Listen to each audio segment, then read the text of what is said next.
minutes because I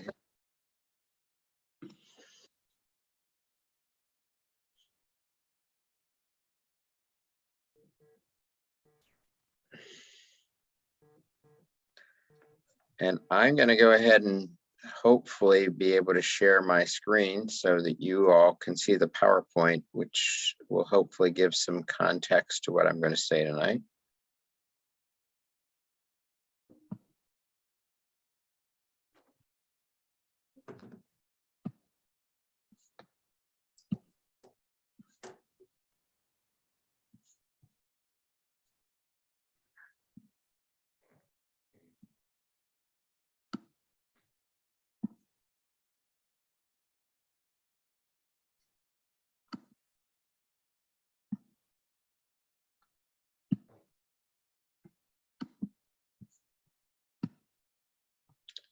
So does everyone see my screen that says legal issues for local congregations?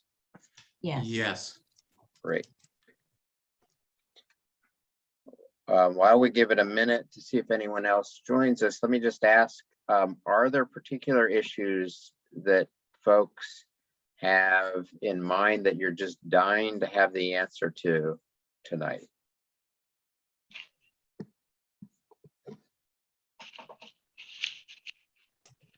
Not seeing any. So I know for sure that Mary's been in my classes before, so Mary knows just to interrupt me if I say something nonsensical or you have a question about anything that I'm saying. But I would offer that invitation to everyone else. The goal here tonight is to give you all an overview of legal issues that congregations can face and to give you a little bit of guidance as to how to avoid getting into those legal issues. Before I go any further, because I always forget to do this till the end, I'm putting into the chat, and hopefully this just should go to our group, putting my name and my phone number and my email address, and that's an invitation to copy that down. And anytime you do have a legal issue in your congregation, don't hesitate to reach out to me if you have a question about a potential legal issue. Well, as usual, I can't actually do this. I just put my name in and hit the return button, and so now you have only my name. So let me try to not talk and type at the same time.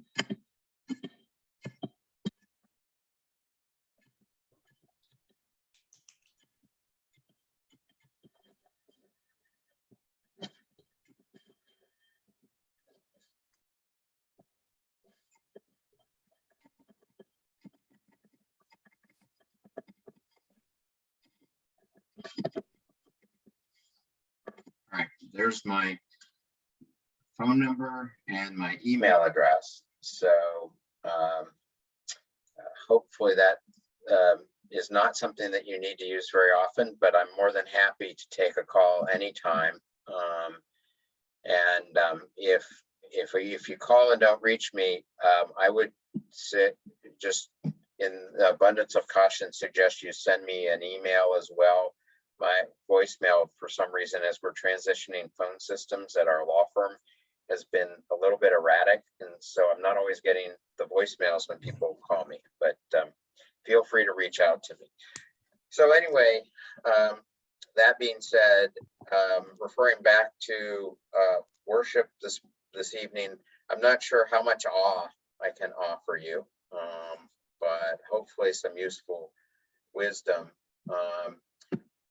What I am hoping that we can have time to cover tonight is the usefulness of incorporation and protecting your corporate status as a congregation, some basic employment issues, member safety, property of the church, sales, purchases and leases, contracts, copyright and trademark, tax issues at a pretty high level, record keeping and retention, insurance, importantly, what to do if your congregation would get sued, and last but certainly not least, given the world we live in, some sort of specific issues raised by COVID-19.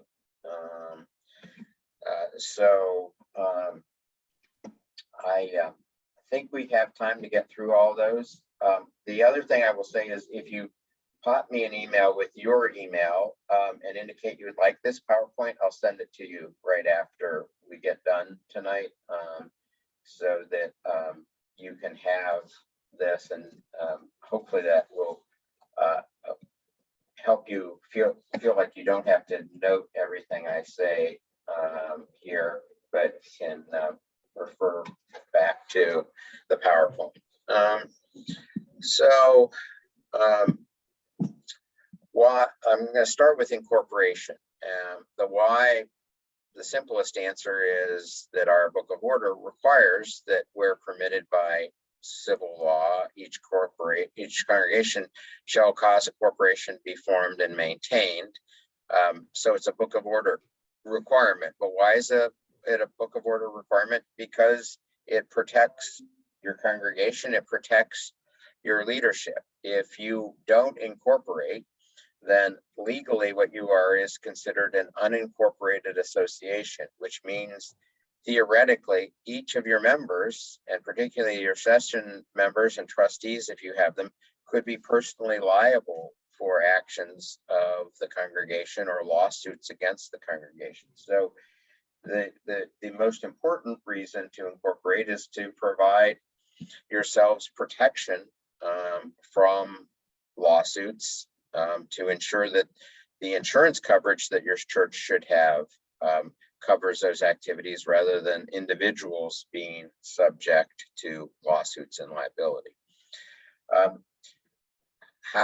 The first thing to do is to check to see if you're incorporated, and I'm going to talk about that in just a moment.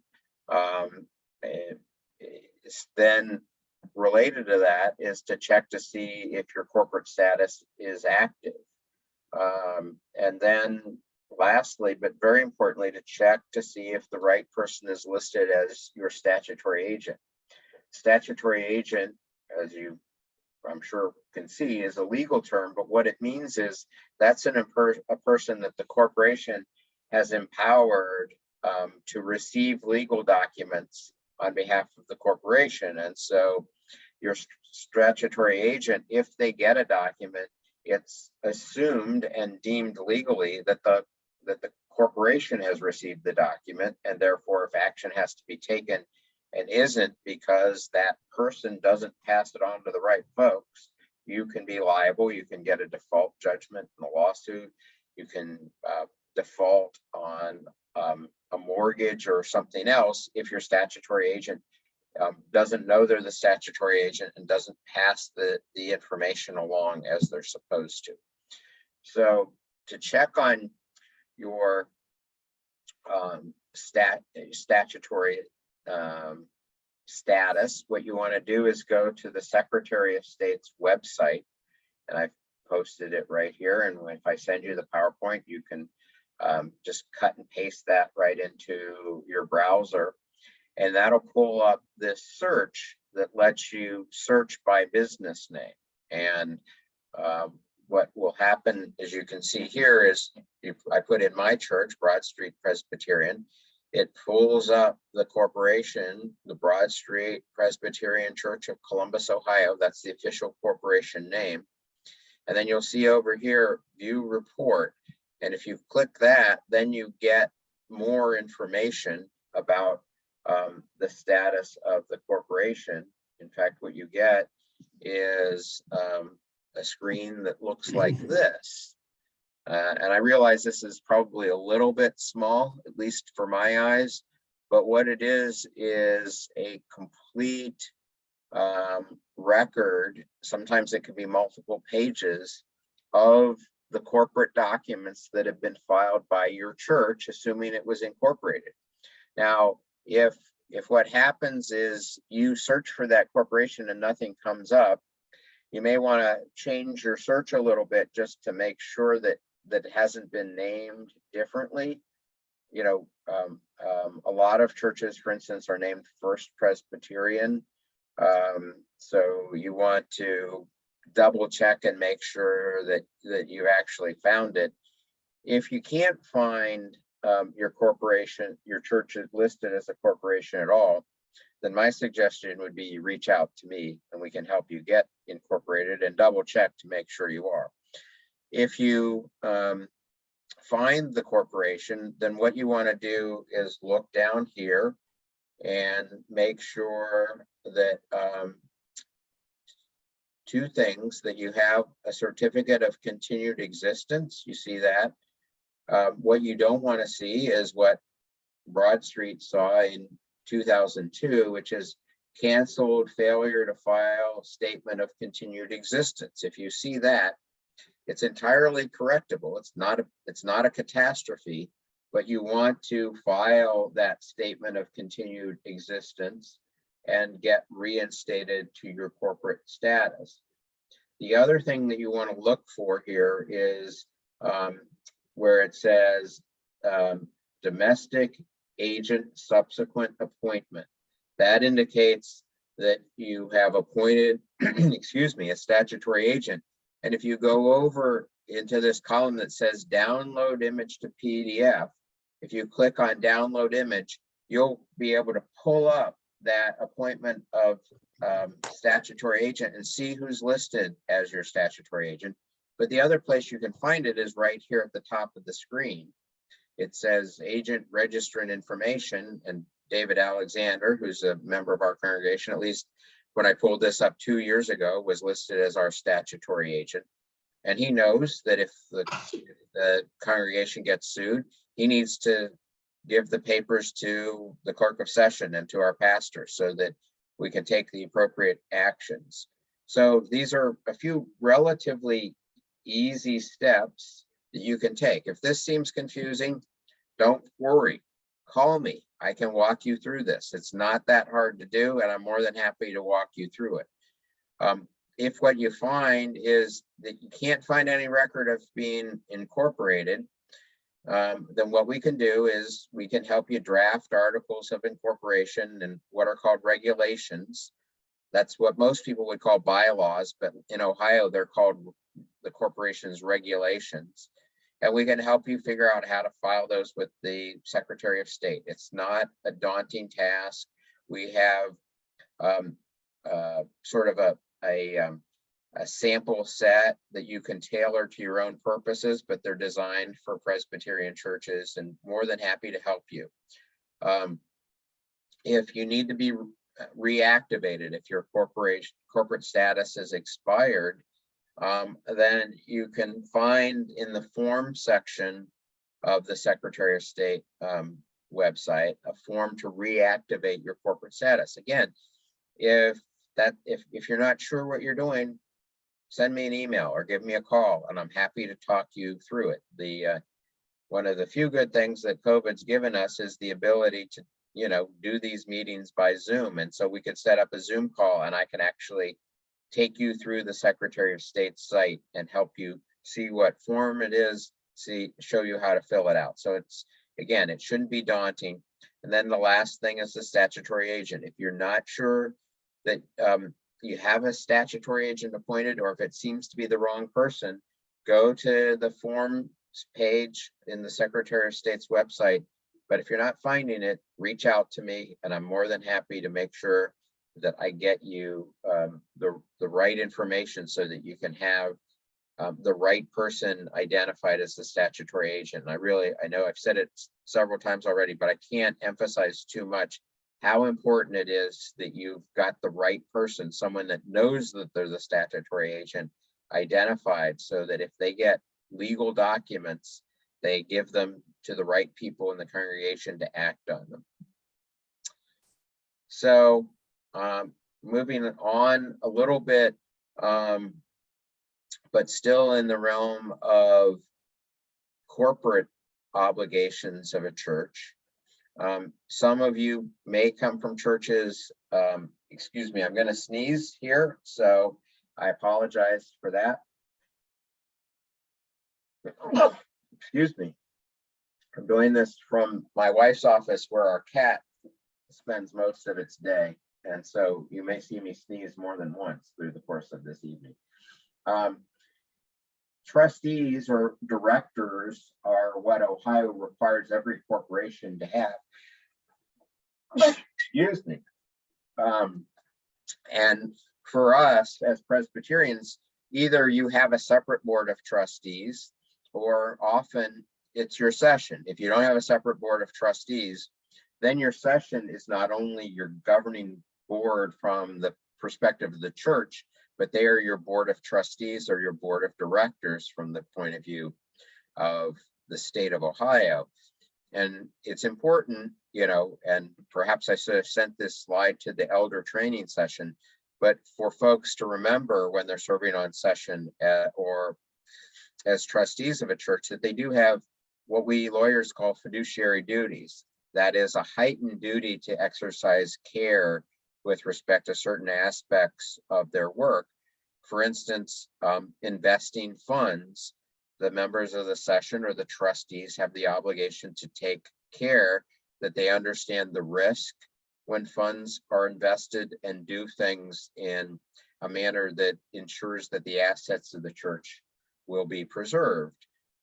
Likewise, if you've got a restricted endowment, if someone made a gift to your church that's only for a certain purpose, say it's for choir robes, they need to exercise care when they spend that money to make sure that they follow the purpose that the donation was made for. If you're selling or donating property, you have an obligation to make sure that you get a fair price or donate it consistent with the mission of the church. And last but not least, any known hazards that the church has, you as trustees or the session need to address. For instance, if you know that the front steps to your church are in a dangerous condition, you have a fiduciary duty to ensure that you find the money, if at all possible, to correct that hazard and make it a safe place for your members.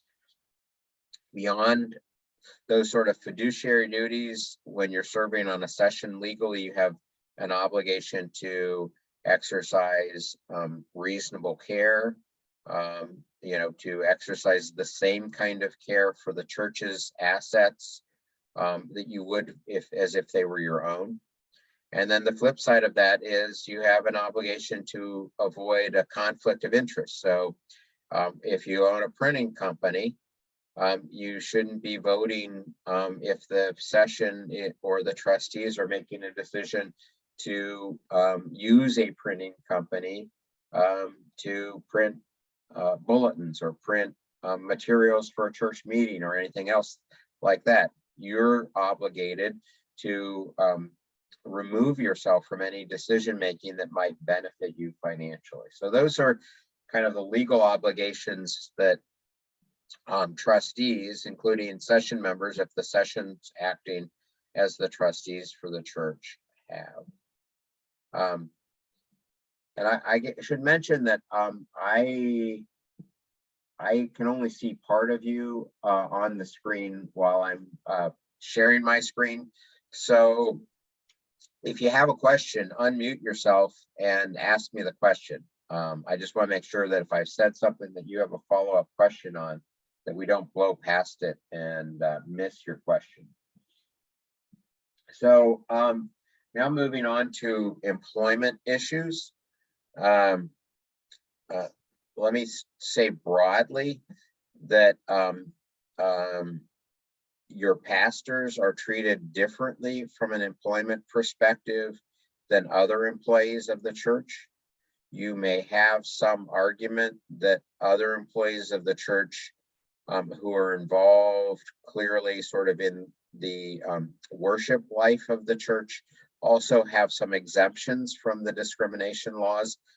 But it would be, I think, hard to argue, for instance, that your church custodian doesn't enjoy the protections of the discrimination laws. So those discrimination laws broadly are Title VII, which protects against discrimination on the basis of race, color, religion, sex, or national origin. There's a separate law that prevents discrimination against people because they're pregnant.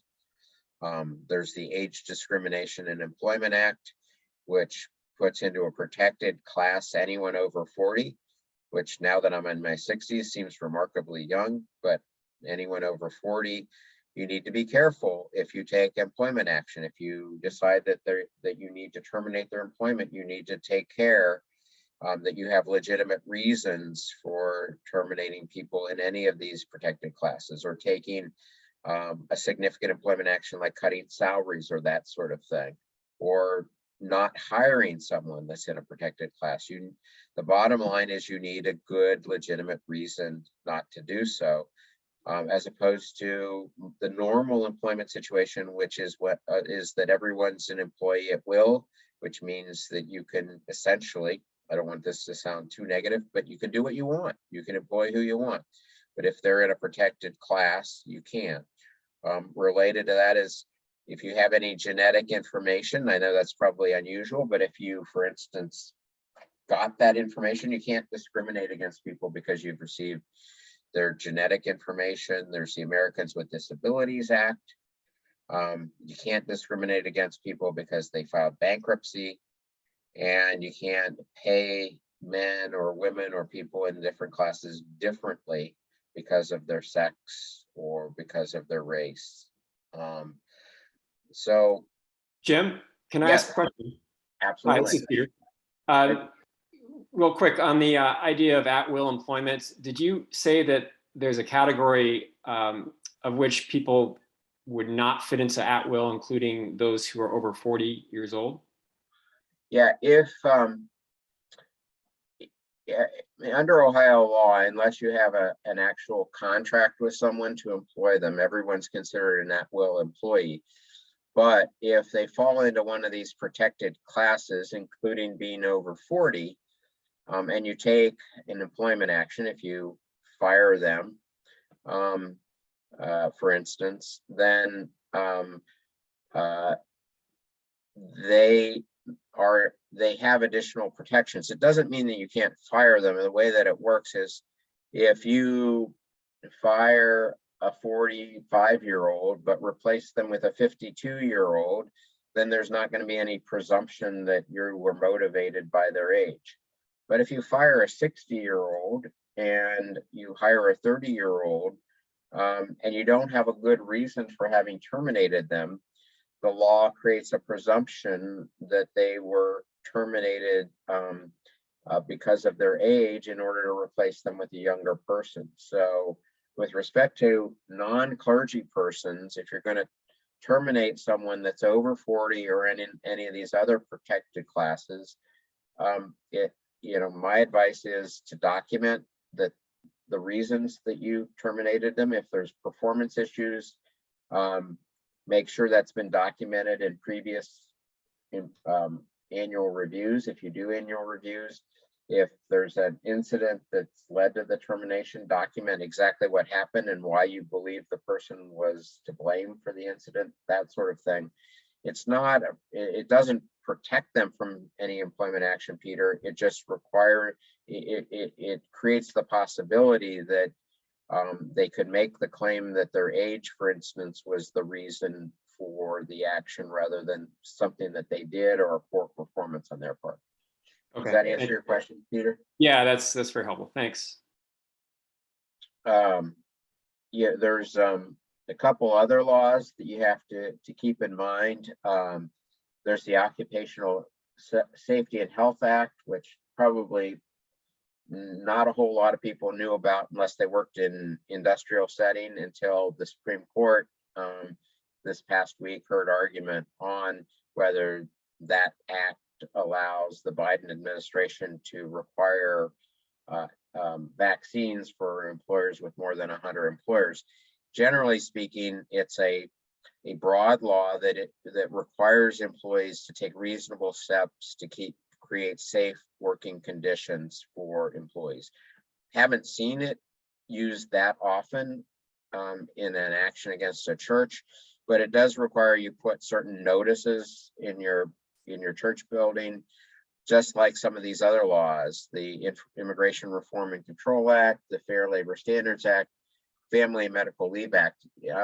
I think if you go to a variety of websites, and I think after I taught this class last time, the question I got most was, where do I find these posters I've got to make sure are in my church, and advising folks of these rights. If you have questions and not sure that your church has posted this information for its employees, send me an email and I'll find you the address to order these posters. They're not very expensive, and you can just put them in a bulletin board that your employees have access to.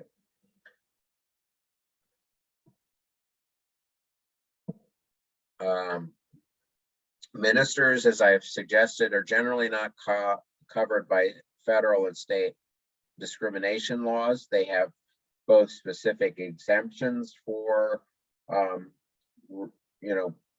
faith leaders, ministers, and the First Amendment to the U.S. Constitution, the Free Exercise Clause, says that the freedom of religion shall not be abridged, and that's been interpreted to mean that the states and the federal government can apply their discrimination laws to clergy.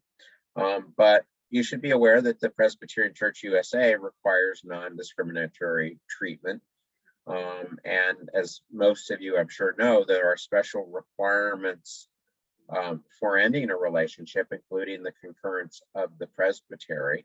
It's, the employment relationship of ministers is one that doesn't fit very easily into the way employment law looks at employment, because the minister technically, we'll get to this when we talk about tax issues, is considered an independent contractor. And, the congregation alone can't terminate the relationship.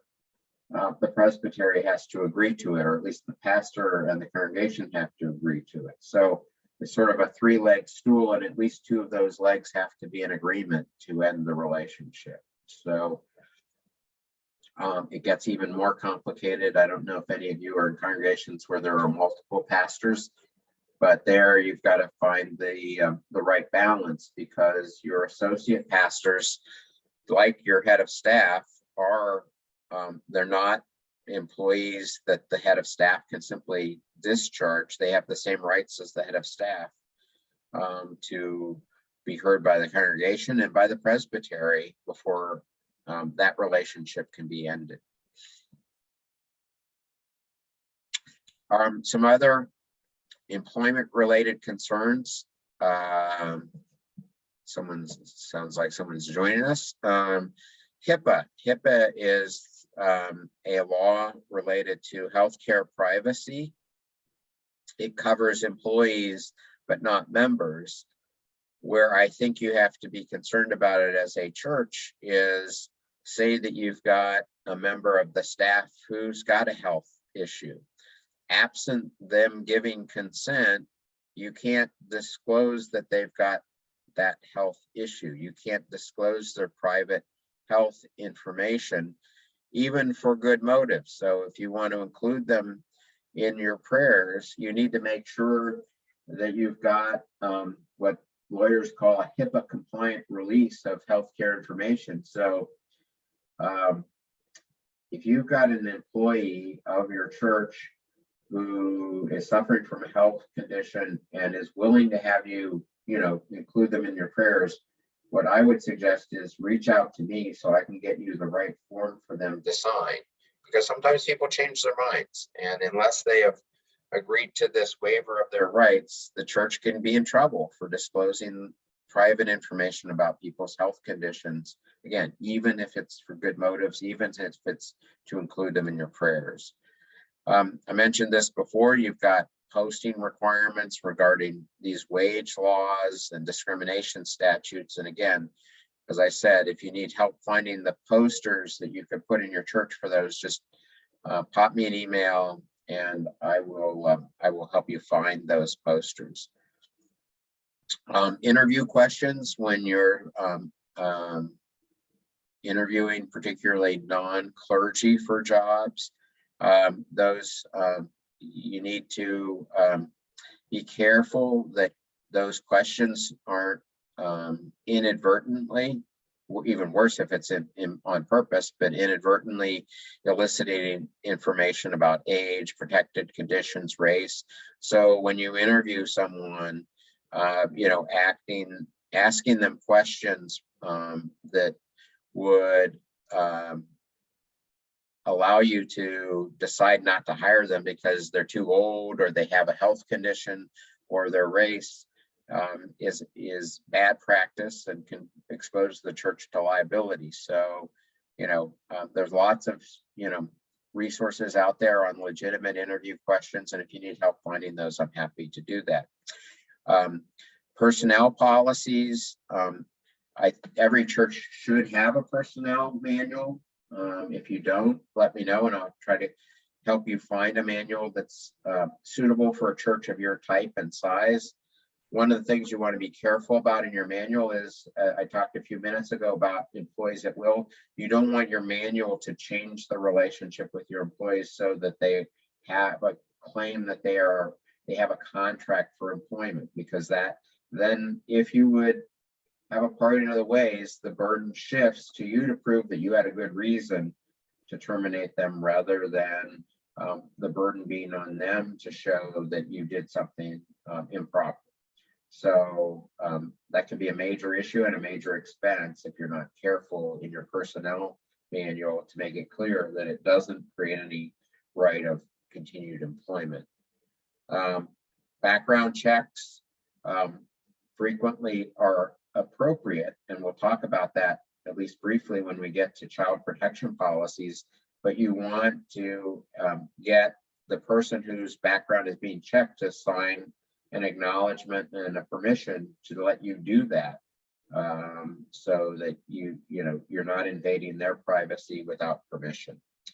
And then performance appraisals. My advice here is they need to be honest. In churches, we sometimes don't like to say hard things to people who aren't performing well. But the worst thing you can do if you have an employee that's not performing the way you need to is to substitute nice words for accurate appraisals, because then if you do decide you need to end the relationship, the employment performance appraisal suggests you had no good reason for doing it. And so your personnel committee needs to make sure you don't have to be unkind, but you do need to be accurate in the way that you perform that performance review and how you record it. All right, I guess this is even sooner than I realized, but a member in child safety. Here's some what you are required to have under the Book of Order, our church's constitution, are the second two here: a child protection policy and a sexual harassment policy. Child protection policy is about what steps that you take when you are having activities involving minors, those under 18 in your church, as well as adults that are not capable of protecting themselves. So because of developmental disabilities or issues like that. Those typically require background checks for individuals that work with youth in your church or children. And also best practice is to have multiple adults in any situation where there's only a single child, so that you don't get into a situation where there's no witnesses to what happened between the adult and the child. Again, these the Presbytery and I have examples of policies that we're happy to share. Sexual harassment, I think we all probably know what that is, but it's not only to indicate that sexual harassment is prohibited in your congregation, but also to indicate to whom sexual harassment can be reported and ensure that there are a number of people to whom it can be reported, so you don't end up with a situation where the person that the report's supposed to be made to is the person accused of the harassment. Again, can provide you with examples of those policies. Building safety, I think is a wise thing to have. Probably more pertinent in urban settings than in rural settings, but nevertheless, having a policy that describes, how you protect the safety of your congregation, whether that means locked doors, whether it means having gatekeepers, having information about who to report any suspicious activity to. I guess one thing that COVID has inadvertently done for us is we haven't had any religious institutions that I can think of attacked in the same way that we did shortly before COVID. But before COVID, you'll remember there were churches and synagogues where violence occurred, and having a building safety policy can be a useful step to avert that, or at least diminish the consequences. And again, I know Broad Street has the policy, and I'm happy to share that. And it's a wise thing to have. Related then back to the child protection policy is the supervision of volunteers, particularly those working with youth. Background checks, I think, are very important to do on anyone working with youth, and ensuring adequate supervision of volunteers, I think is important. And here I will add, a lot of churches in very good faith, hosted Boy Scout troops for a number of years, and for the vast majority of that was a useful activity and consistent with the mission of the church. But now churches are sort of dealing with the sexual misconduct allegations that have risen against the Boy Scouts, and the Boy Scouts have gone into bankruptcy. And the risk there is, if you're not ensuring that a group like the Boy Scouts that's connected with your church has adequate steps, is that when the lawsuit comes, they look to you as the church to as a potential defendant in the case. So any outside groups that meet in your church, again, I think it's wise to require them to share with you it's their policies about how they supervise volunteers, whether they require background checks, and whether they take adequate steps to protect minors from any misconduct. I think that unfortunately that's the world that we live in terms of ensuring that legally we're not put at risk, and frankly, more importantly, ensuring that our youth aren't put at risk in activities that we're endorsing. So, Peter, did you have a question? I did, and let me know if it's getting too much in the weeds for the sake of time. But in our small community in church, we have people who intersect with a lot of different organizations that also require background checks. And I'm wondering if it's a trusted source, like a nonprofit or another organization that already has a background check on their employee or their volunteer. Can we have that on file instead of going through the process ourselves or paying for another additional background check? I think certainly if they're willing to give you a copy of the background check, I would be perfectly comfortable with that. Where I would be a little less comfortable is them just telling you that they have done a background check and there's not an issue. Because as we'll get to sort of when we get to record retention, one of the really challenging things legally is a lawsuit can be filed on behalf of something that occurred when a person was a minor for several years after they reach 18. And so you could have a 5-year-old in your church right now who claims 20 years from now to be the victim of misconduct and would probably still be able to bring that claim.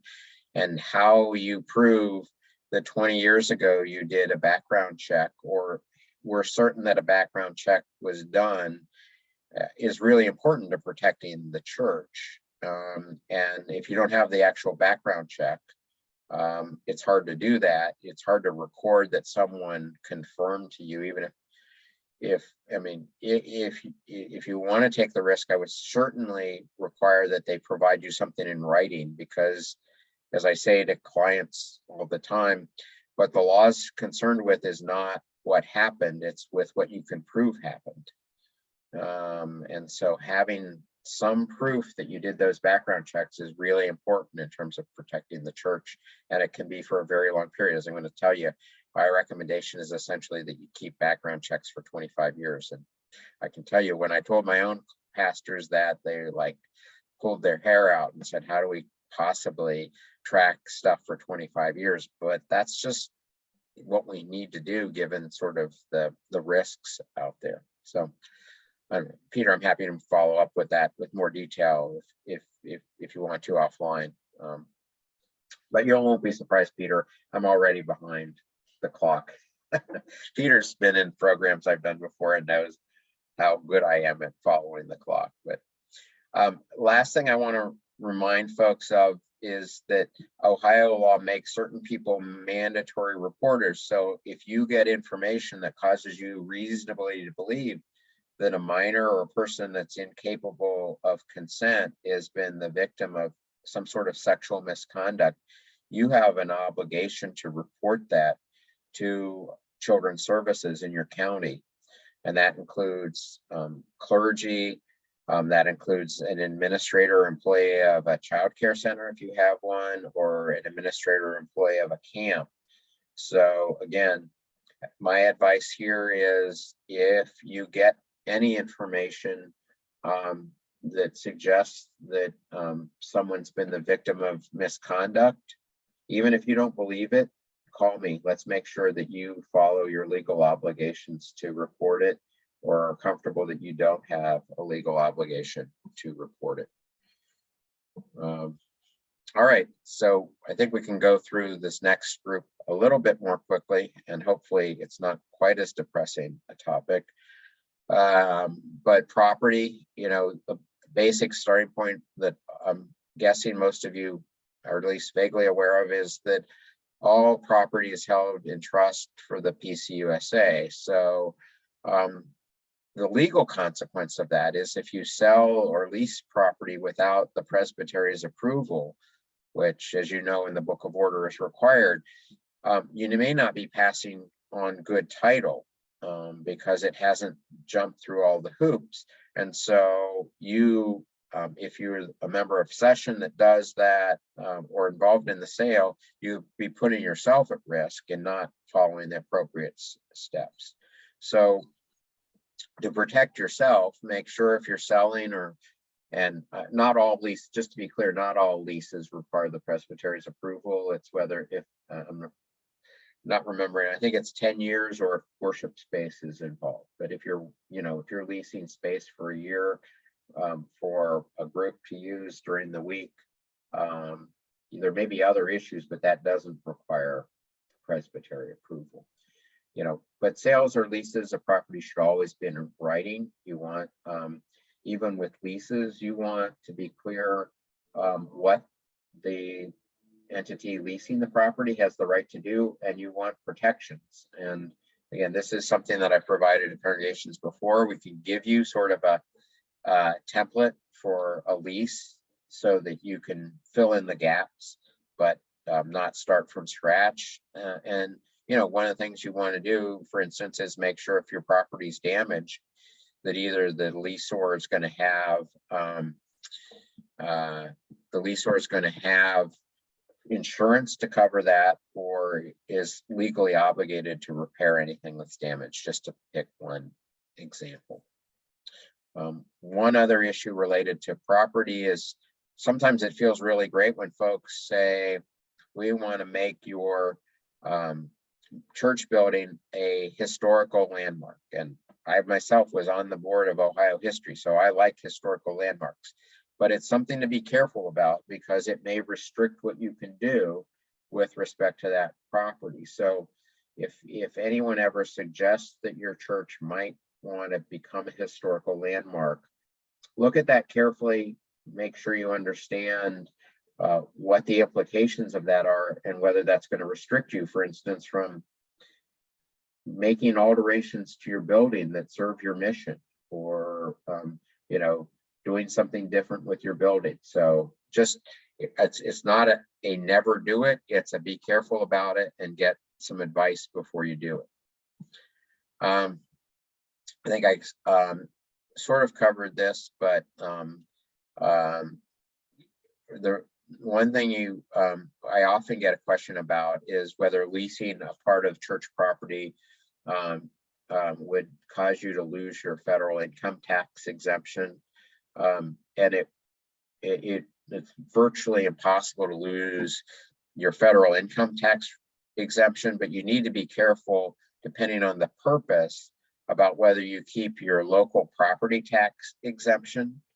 So again, if you're going to receive significant revenue, particularly if it's for some sort of for-profit entity, from leasing your property, be really careful about it. Get legal advice from me or someone else about whether your property tax exemption is going to be put at risk. For instance, if you have a big piece of property and you're going to lease it out for someone to plant soybeans, you need to be careful about whether you're losing your property tax exemption in doing so.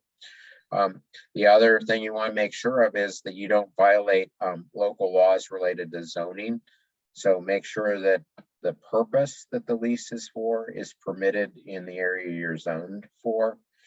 And then I already touched on this, make sure your tenant has adequate insurance. So purchasing or receiving property, you know, big issue is making sure if you're going to purchase if you're purchasing it, you're probably going to be pretty careful, right? You're going to have some real estate agent probably involved. You're going to have some closing conditions. It's probably more of a risk when you get a donation, to make sure that you're not getting property that's going to create more liability for you than benefit for you. So making sure that there aren't environmental issues like underground storage tanks that would have to be removed, or a building with asbestos or mold or radon.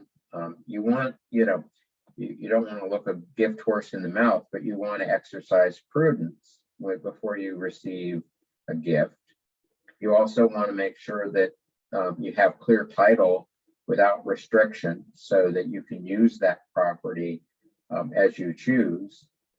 If, for instance, the restriction is that you in perpetuity use the property for a certain purpose, be careful about that, simply because that can really inhibit your mission down the road. I'm not saying don't do it. I'm saying think carefully about that restriction, whether that restriction is something you can live with or your church can live with in 30 or 40 years, because that's how these restrictions run. It doesn't run out in 5 years unless it specifically says so.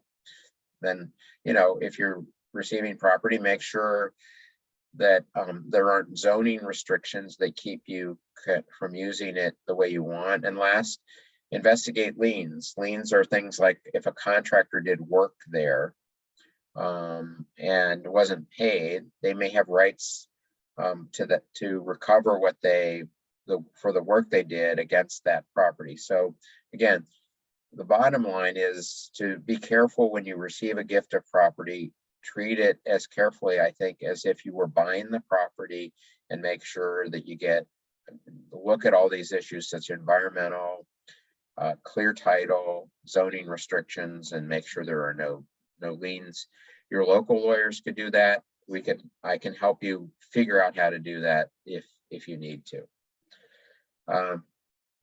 Another issue that I occasionally get questions, and once in a while a problem from a church, is contracts. They can be for purchasing equipment, computers, organs, furniture. They can be for services like painting, roofing, architects for modeling, transportation or housing for a mission trip, Another area that I've probably seen more often than any other is leases for copiers, which contain big penalty clauses if you want to terminate them early. I would say the first rule is identify who has the authority within your church to enter into the contract, whether that be your clerk of session or the chair of one of your committees or your pastor, but make sure that people that don't have authority to sign a contract for the church don't do so, or that it's clear who does.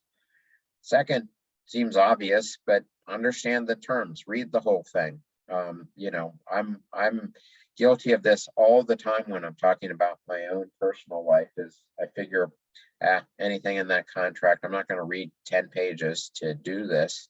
But for the church, you should read it and particularly understand if there's an automatic renewal. Again, this sort of goes back to those copier and other business equipment contracts. Often you have to give pretty significant notice that you're going to terminate that agreement. And so I would just urge you to be careful when you sign any kind of contract there. And then the last point I covered before is avoiding conflicts of interest. If you're doing business with someone in the church, they shouldn't be voting on approving the contract. And I don't want that to sound like there's something wrong with doing business with the church. Often people do that generously and give the church a good deal, but they shouldn't be the decision maker or part of the decision making on who to use. They should separate themselves, and others should make the decision about whether that's a good deal for the church. You know, there's other kinds of church of contracts you can get. If you a purchase order is a contract, honorarium letters, if you agree to give an honorarium, that's a contract. Independent contractor agreements, conference contracts, all of those are contracts that what I've just told you to be careful about, you know, would apply to. All right, I'm now going to talk about copyright and trademark, which I will tell you up front, I am not an expert on, but I can get you the answers if you run into these problems. And we're going to come back to this on COVID, because I think that COVID raises some specific issues, especially if you're going back to any kind of online worship. The first thing to know is whether materials you're using are copyrighted. And copyright is basically a protection given to printed or media materials. So the lyrics to a song, you know, a book that's written, a movie video, a musical video, all those things can be copyrighted and often are. I think you probably, if you're not sure that it's not copyrighted or that the copyright's expired, you should assume that it is copyrighted. And the owner of a copyright has exclusive rights in certain regards that have to do with the reproduction, adaption. So using it for another purpose would be considered adaption. Distribution, so circulating it, the performance of something. So for instance, music that's copyrighted acquires performance of that, potentially, if royalties aren't paid, could violate that copyright. Display, so a video or a piece of art that's copyrighted that's displayed, the copyright holder could have rights that would be violated there. And recording. Now, for religious entities, there's a religious service exemption that covers certain aspects of those, performance and display in the course of a worship service. And we're going to come back to this with COVID. And my understanding of that law is that's a in-person worship service, that you are protected in terms of using copyrighted materials to some degree for performance and display in the course of a worship service. But that doesn't extend to online worship. And, you know, You need to be careful. Bottom line is to make sure you have the rights to perform, display, distribute, record, anything that might be copyrighted material. So for instance, some common issues for churches would be copying music. So you buy one copy of sheet music and make 20 copies for your choir, can constitute a violation of the copyright laws. Audio and videotapes of religious services, and probably more pertinent video viewing of worship services in our COVID world. Web page content, the content of your web page, you need to be careful isn't copyrighted, and you have taken something that someone else owns and cut and pasted it into your web page. And then the seal of the Presbyterian Church is copyrighted, but each of you have the right to use that seal in your materials as long as you remain the congregation of the PCUSA. I realize I've sort of covered a lot with copyright. Again, my intent there is just to alert you that you need to be careful and there could be issues. So if you know you're using copyrighted materials and you don't have a specific license, you haven't gotten a license like many churches do for using particular music, make sure that you ensure that you're not violating someone's copyright. And if you're using those same materials in a online worship service, make sure whatever license you have extends to that online worship service. That takes us on to tax issues. Touched before on the fact that ministers from a tax perspective are self-employed. So you probably know this, but they withhold and make quarterly payments to the IRS as many other self-employed folks would. The important issue for ministers and taxes is the housing allowance. Important for the protection of your pastor that when you approve the terms of call, you indicate what portion of that is for housing allowance. You can't go back afterwards a year later and say, wait, we meant for 49% of this to be for housing allowance. The housing allowance is not taxable if it's legitimate, but the housing allowance actually has to be used for that purpose. So you can't say if your minister has a $200 a month mortgage payment that the house and other housing expenses of another $100, you can't say that $1,000 per month of their salary is for housing allowance. It has to be actually been used for that purpose.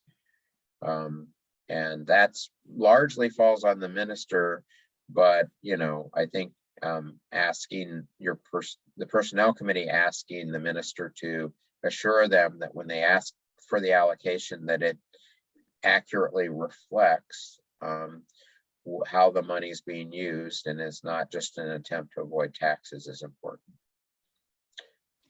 Jim. Yeah. What form do we use to report the self-employed income and the housing allowance? So for the local congregation, each spring you get mailed a terms of call sheet by the presbytery. And for your purposes, completing that for the and returning that to the presbytery is important for the housing allowance perspective. I have to tell you, I assume churches give their ministers a 1099 for their compensation, but I've never been involved in the weeds there. If you need that information, I can reach out to the business manager at Broad Street and ask her how that's done and get that back to you if that's a question for you in terms of how you report it to the IRS. I'll look and see what we did last year. And if that still raises questions in my mind, I'll reach out to you. How's that? That's perfect. Okay, Perfect. thanks.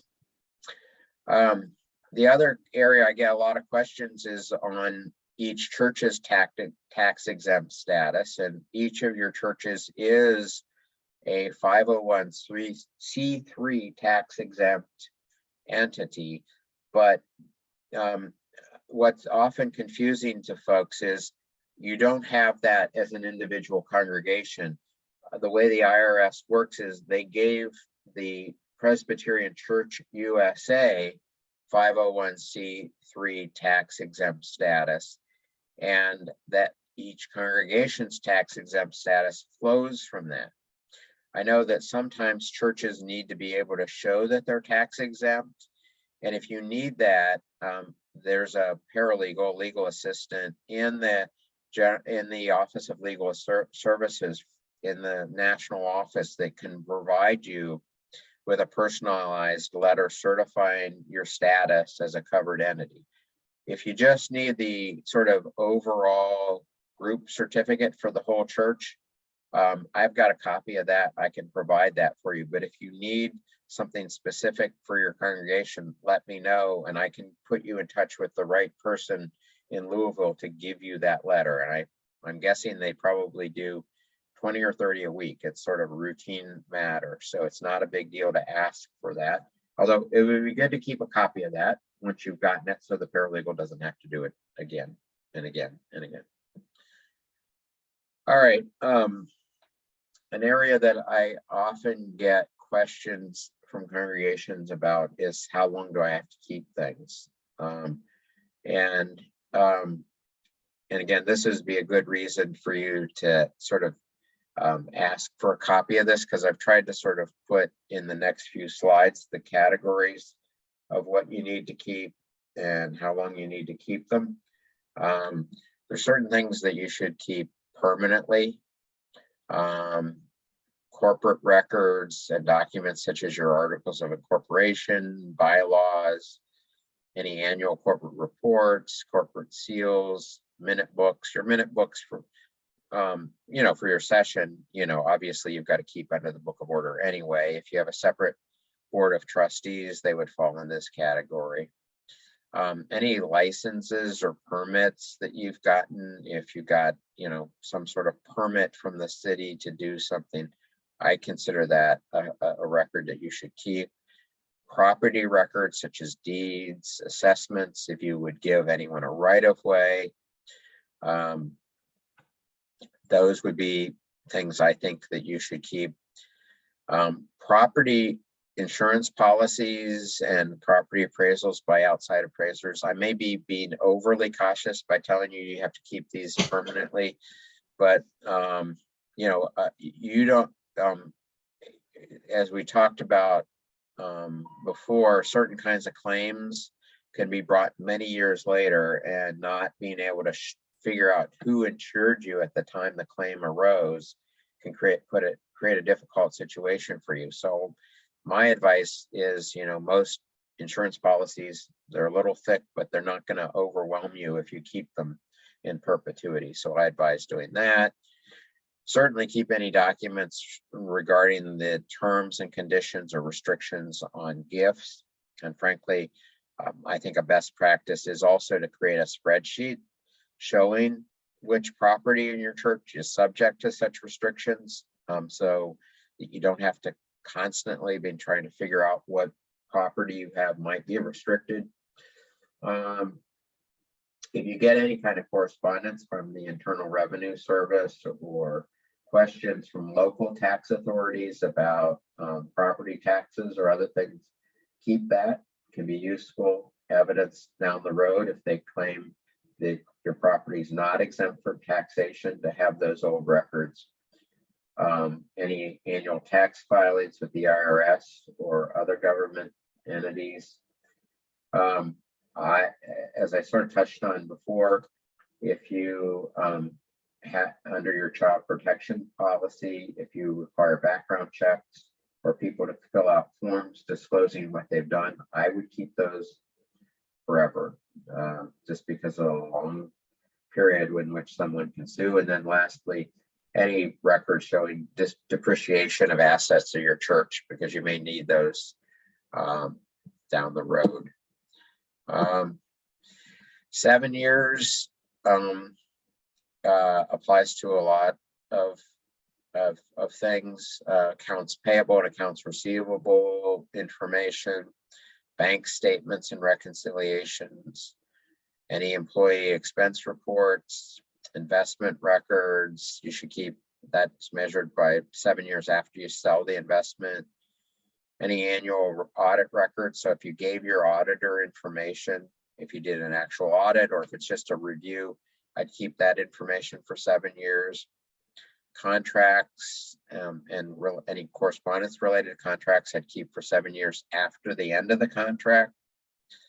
Any tax bills, receipts, or statements, tax working papers, if you had any payroll tax records, personnel records,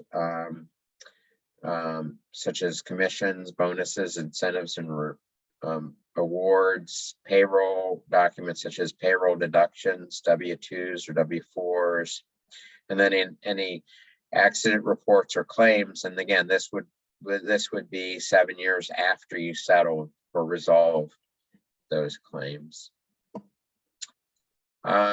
If you use timesheets or cards, I'd keep those for 2 years. My heading's wrong, in case you notice that it still says 7 years. Employee personnel records in Ohio, 6 years after separation is wise, because in certain instances that employees may have that long to sue. That law may have been changed, but I'm not sure enough to change my record retention schedule here. Employment applications you should keep for 4 years after you decide not to hire someone.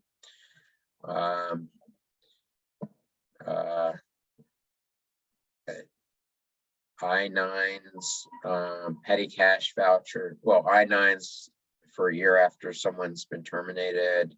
Petty cash vouchers for 3 years. Budget files 5 years. Workers' compensation claims and files for 11 years. These all, I realize these numbers are all over the place, which is why it's probably useful to ask for a copy of this. But, there's different statutes in Ohio, and that's why these vary according to different types of claims that might arise from them. Just some other issues quickly that might arise in churches. One is immigration. If you have either an employee who is not a U.S. citizen or members that have immigration issues and questions arise, I have colleagues that usually at least are willing to give a little bit of advice for free. And if it's a more complex matter, to point you to someone that understands this area better.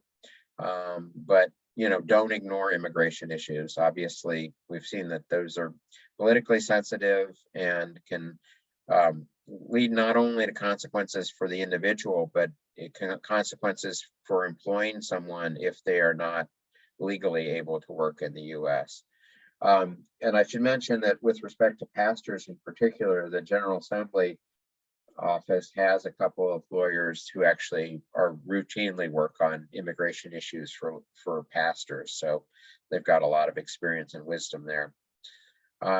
We've touched some on gifts and bequests, but again, if there's any restrictions on the gift or bequest, make sure you note those. If it's real property, make sure you know what the condition is before you accept them. Conduct motivated by conscience. I guess we could probably spend a long time on that. But if you or your pastor feels like they can't do something because their conscience doesn't permit them to, that may be legally required, I would urge you to put them in touch with me so that we can work that through. And if they need to protect their conscience, they do it in an appropriate way that reduces any risk to the congregation or themselves. last issue that I sometimes get questions about is political activity, and I'll make the rule pretty simple. Churches are perfectly permitted to take positions on political issues if you choose to. I'm not suggesting you want to, but you're permitted to. What you're not permitted to do is endorse candidates. And you can put your tax exempt status at risk by endorsing political candidates. So you're permitted, if you feel called to endorse a particular issue. For instance, years ago, when we didn't have casinos in Ohio and folks were trying to put them here, my session routinely opposed putting casinos in Ohio or allowing legalized gambling.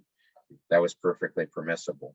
It would be impermissible for my session to endorse a candidate for city council. So making sure that you've got adequate insurance is, it sort of goes back to the fiduciary duties. So your treasurer, I think most often, but if you have a building and ground committee, they might be responsible for this. I've just put a list together of the kinds of insurance that I think are wise to at least consider having. Many of you get your insurance through, organizations that sell primarily to churches, and they've got lots of experience with ensuring assuring that you get the right insurance. But this is something that you should regularly check, I think at least once a year, to make sure that in consultation with your insurance broker, A, your insurance is current, and B, it covers the kind of activities that, the church might face risk for.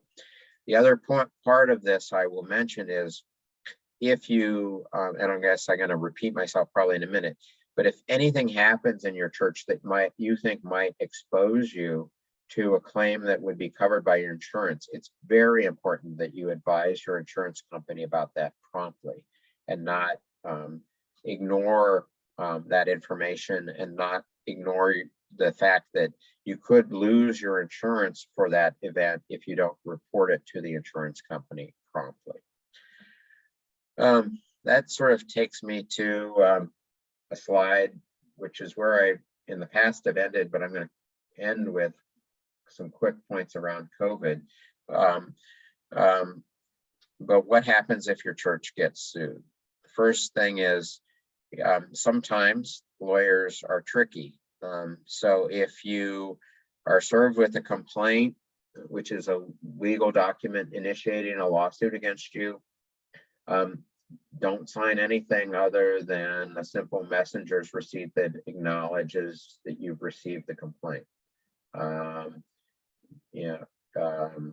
Don't sign anything that might be taken as any kind of admission or anything that might waive your rights. If your clear document acknowledges just that you've received the paper, that's fine, but I would advise against signing anything else. Keep the envelope and the wrappers that the papers arrived in. Those can be important because there's all kinds of legal rules about how legal documents have to be delivered, and those documents may show that the other side didn't follow the rules, so saving those. I suggest on the first page, write the date and time the documents were received and the method by which you got them, whether they were hand delivered, whether you got them in the mail, some other way, because legal process often lasts a long time. You may not remember by the time it becomes an issue how you got it. So writing it on the first page is a good practice. Immediately call your attorney for instructions if you have a church attorney. If you don't, I would suggest that you call me. I may not be the one to represent you, but I'll make sure that you do get represented before your church is put at risk.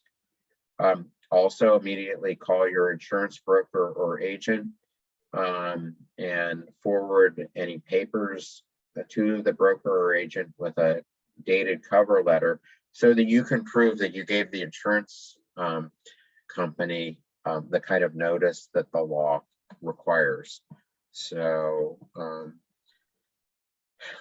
the next part is determine whether your church has a policy already in place for what to do when a lawsuit's filed. For instance, has the session said that the clerk and the pastor are going to handle this, or if they don't, then I think your session needs to know about this and make decisions. So the next step is deliver a copy of the papers to other leaders in your church, and such as the pastor, the chair of any committees, the clerk of session, the treasurer.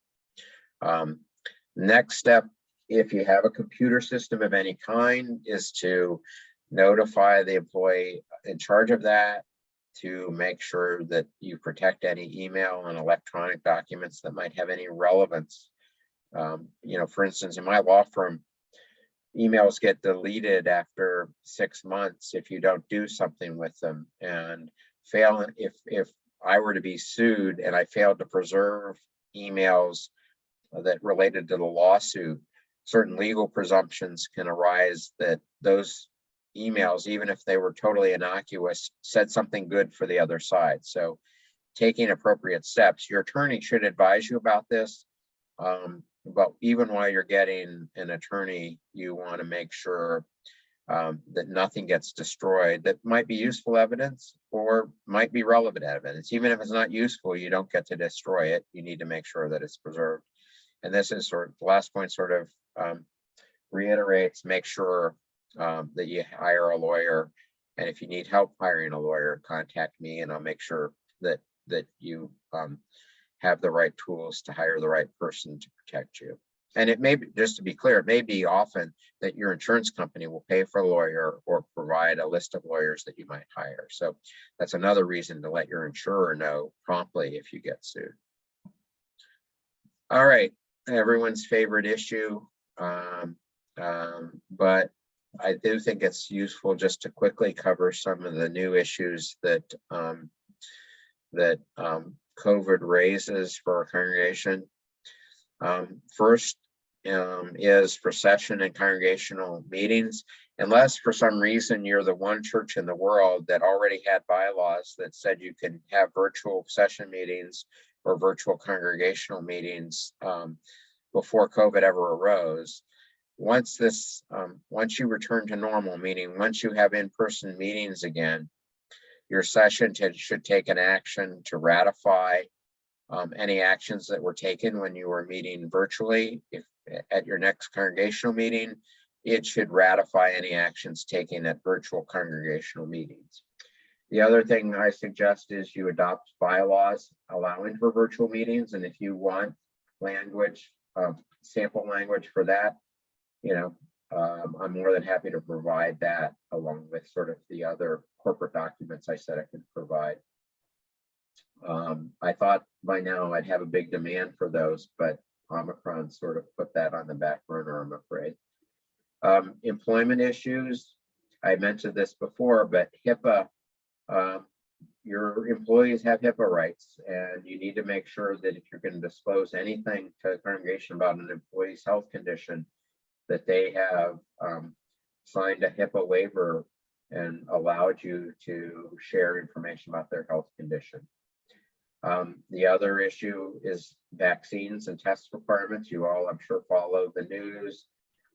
My view is that churches have every right, if they choose to do so, to require vaccination or testing of employees in order to provide for congregational safety. And I don't think even the legislation that from time to time has been mentioned in the Ohio legislature prohibiting employers from doing that would apply to churches. If you think that vaccines or regular testing is important for your employees, I think you have every right as a church to require that. With respect to remote worship, I mentioned this before, but ensure that you've got copyright permissions for any videos you incorporate. And if your choir or musicians from your church are performing, make sure your license allows that not just to be used in an in-person worship service, but allows it to be used in remote worship. And then last, but certainly not least, for congregational safety, I think you you have broad leeway in terms of restrictions in each session, or Board of Trustees needs to decide how to do this, but you are free to impose restrictions such as masks, testing, or even vaccination that you determine are necessary to protect attendees at your church. You've got to prayerfully decide how vigorous you want to be there, but legally you're entitled, I think, to impose any of those requirements. I think it's very wise legally to upgrade your attendee tracking. So ask people to sign in either at a doorway or in your usual sign-in pads, but to track who's in attendance in case someone reports that they have been tested positive for COVID, so that you can notify people that may have been proximate to them. And then, while I don't think it's very likely that churches would be held liable for ignoring CDC or Department of Health guidance on meetings, I still think it's wise to follow those. Those are sort of the standard of care that's out there, and ignoring advice from public health officials and putting people at greater risk probably won't cause your congregation to be held legally liable, but I can't assure you that it would. So that's everything I have for tonight. I'm sorry that I've gone a little bit over. I hope this has been helpful. I know I've said it probably a dozen times, but I'm here if you need advice about anything I've talked about, or if some other legal issue hits you, please don't hesitate to reach out to me. I'm more than happy to talk about any of these issues. And so let me see if I can stop sharing and see if there's any questions here. What do we have to do to get the copies you mentioned? If you would send me an email and just say, can you please send me the copies of the Okay. presentation? And if there's something else I mentioned that I would offer, you just put what else you want in the email. I'll send you the presentation, but if there's additional things you'd like, my memory, Mary can testify, my memory is not as good as it used to be. So the more specific you are about what you want, the better chance we'll do it on the first shot. Very good, thank you. Thank you, Jim, for putting this on. Thank you all for spending your evening with me. And some of you may have planned to do this live, and I'm sorry that Saturday got canceled, but I'm glad we had this evening together. And take care and stay healthy, everyone. You too. Thank you. Yes, Can you hang on for a second? Yeah, let me stop recording, Peter, in case this is something you don't want recorded.